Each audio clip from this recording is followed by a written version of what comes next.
5 horas e 45 minutos, a gente volta agora para o último bloco do Rede Notícias, segunda edição. A gente vai falar sobre as crianças em blocos de carnaval. A Defensoria Pública de Minas Gerais voltou a se posicionar contra o projeto de lei que restringe essa participação de crianças em eventos culturais, artísticos, eventos de carnaval. Projeto que foi aprovado em primeiro turno pela Câmara Municipal de Belo Horizonte nessa terça-feira. Ontem a gente conversou com o vereador Uner Augusto, do PL, também um dos autores desse projeto, a respeito desse tema. E agora a gente conversa com o coordenador estratégico de tutela coletiva, defensor público, Paulo César Azevedo de Almeida. Doutor Paulo, prazer em tê-lo aqui, viu? Obrigada pela participação. Para a gente falar um pouco, do que pensa a Defensoria Pública a respeito desse projeto que, inevitavelmente, se tornou uma polêmica. Bem-vindo. Boa tarde, Adriana. Boa tarde, André. Boa tarde a todos os telespectadores. É sempre um prazer poder discutir e demonstrar a atuação da Defensoria Pública em favor dos grupos vulnerabilizados e das camadas mais necessitadas da sociedade.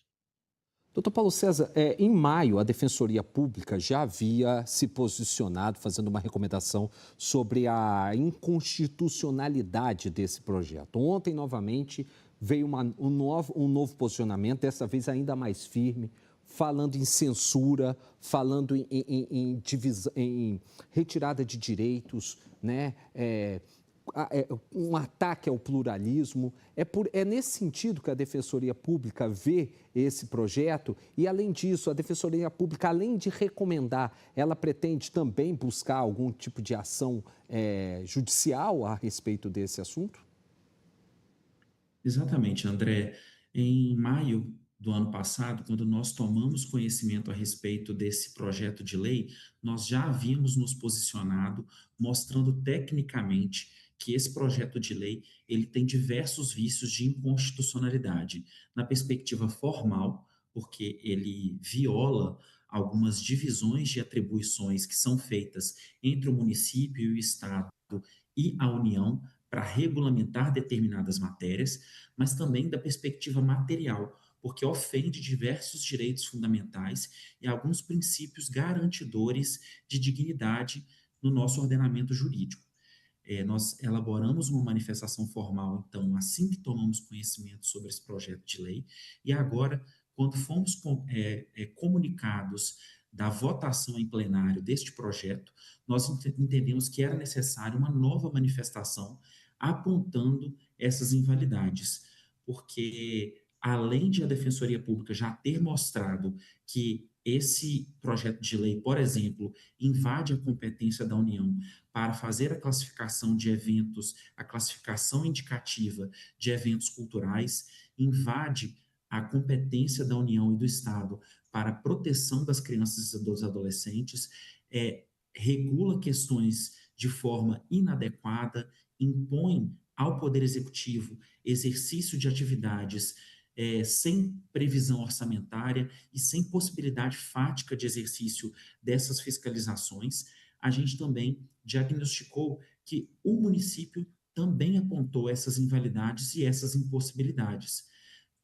Então, foi necessário reforçar essa defesa da inconstitucionalidade do projeto de lei e da necessidade de rejeição desse projeto. O que a gente notou também é que a classificação indicativa que se pretende fazer em relação aos eventos em Belo Horizonte, ela parte de pressupostos discriminatórios, porque essa lei não é uma lei neutra, ela não dá tratamento igual a todos os eventos públicos, muito pelo contrário.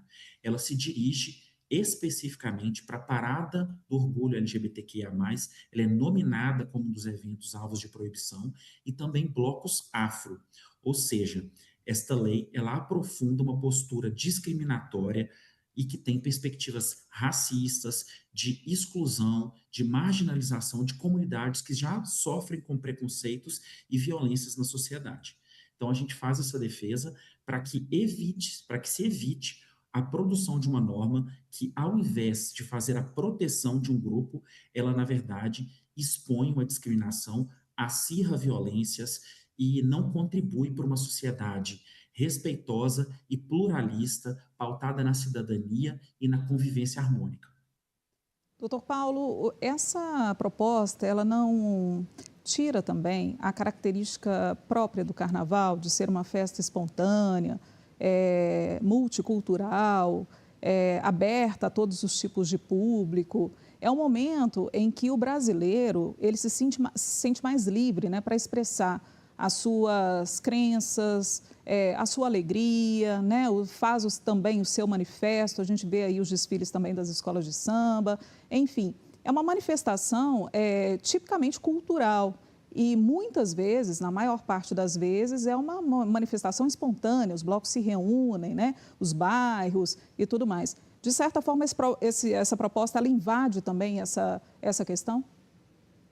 Exatamente, Adriana. A gente defende que essa proposta ela ofende o direito de acesso à cultura e de convivência cidadã. E esses direitos de convivência comunitária, eles são especificamente assegurados às crianças e adolescentes, porque só se constrói cidadania a partir da convivência na cidade. Se você expulsa as crianças dos espaços públicos, você impede que ela tenha acesso à democracia, à pluralidade, você ofende, por exemplo, a proteção à manifestação cultural de grupos que construíram a sociedade brasileira.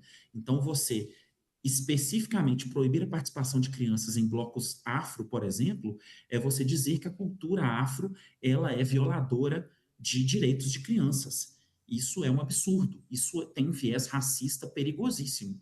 E você dizer que essas crianças não podem participar de paradas LGBT é dizer antecipadamente que essas comunidades elas são imorais, que elas não merecem conviver em público, que elas devem ser novamente.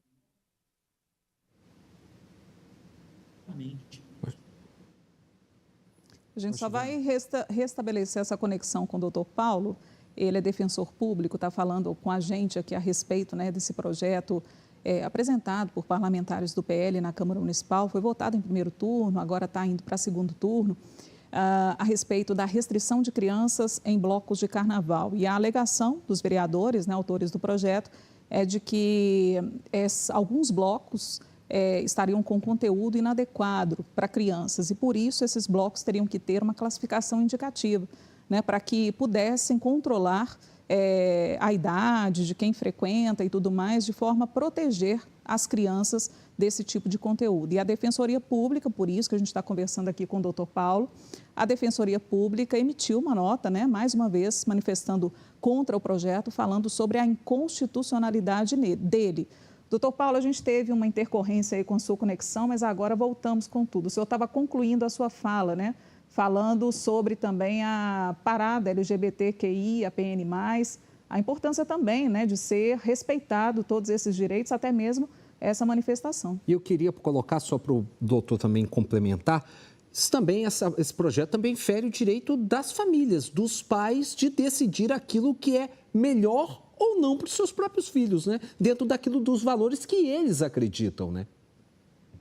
Exatamente. Essa autonomia é conferida às famílias, né? A organização familiar, a condução, o planejamento familiar é também um direito fundamental. E eu gostaria de concluir esse raciocínio fazendo a seguinte, convidando a seguinte análise. Imagine uma criança negra que é ser proibida de participar de um bloco afro com a sua família. Imagine uma criança que é adotada por um casal homoafetivo, por duas mães ou dois pais, ser impedida de participar com a sua família de uma manifestação que, inclusive, historicamente, foi essencial para assegurar o direito para que a sua família existisse. Que mensagem nós estamos enviando para essas crianças e para essas famílias? Que elas têm o menor valor em sociedade? Que a família que elas compõem não merecem se expressar e conviver publicamente, é obviamente um projeto preconceituoso, que reforça estigmas sem nenhum tipo de fundamento. Associar essas famílias a visões pejorativas, a visões preconceituosas, fazem com que essas crianças se exponham a racismo, a LGBTfobia, a preconceitos que nós devemos combater em sociedade e também nas escolas, para que elas não sofram bullying, para que elas possam se desenvolver plenamente em sociedade, que a gente defende a oportunidade de convivência ampla e formação cidadã dessas crianças. A gente quer agradecer ao coordenador estratégico de tutela coletiva da Defensoria Pública do Estado de Minas Gerais, o defensor público Paulo César Azevedo de Almeida, por essa entrevista conosco aqui no Rede Notícias, segunda edição. Doutor, obrigado pela sua presença, deixar aberto o espaço para a Defensoria Pública de Minas Gerais, que a gente tem que dizer aqui, faz um trabalho simplesmente espetacular. E trabalho para as minorias, trabalho para quem precisa. O doutor está falando aí das minorias, trabalho da Defensoria Pública é de ajuda às mulheres vítimas de violência, gente. A gente tem que falar cada vez mais, porque é algo simplesmente espetacular, divino e que realmente garante cidadania, garante democracia ao nosso país. Obrigado, doutor. Eu que agradeço, André, Adriana, a todos os telespectadores. A Defensoria Pública está sempre de portas abertas para atender a esses esclarecimentos, mas também de portas abertas para atender a população mineira mais vulnerável e mais carente. Agradecendo, então, ao doutor Paulo César, mais uma vez, aqui pela participação, né? E se você quiser rever, inclusive, essa entrevista com o doutor Paulo César, fique à vontade. Vai estar lá no nosso YouTube, no @Rede Notícia TVH. Rede Notícias, segunda edição, está ficando por aqui. Na sequência da nossa programação, você fica com a Hora Mariana, com o nosso arcebispo metropolitano Dom Valmor Oliveira de Azevedo. Depois, na sequência, a missa do Terço Mariano, direto do Santuário Basílica Nossa Senhora da Piedade. E às 7 da noite, tem Sara Zeferino e as notícias do esporte com a galera do Placar Horizonte. A gente volta amanhã ao meio-dia, tá? A gente está te esperando. Uma excelente quinta-feira, restinho de quinta-feira para você. A gente se encontra amanhã. Que o manto de Nossa Senhora da Piedade guarde-te e te ilumine. Até amanhã, se Deus quiser. Tchau.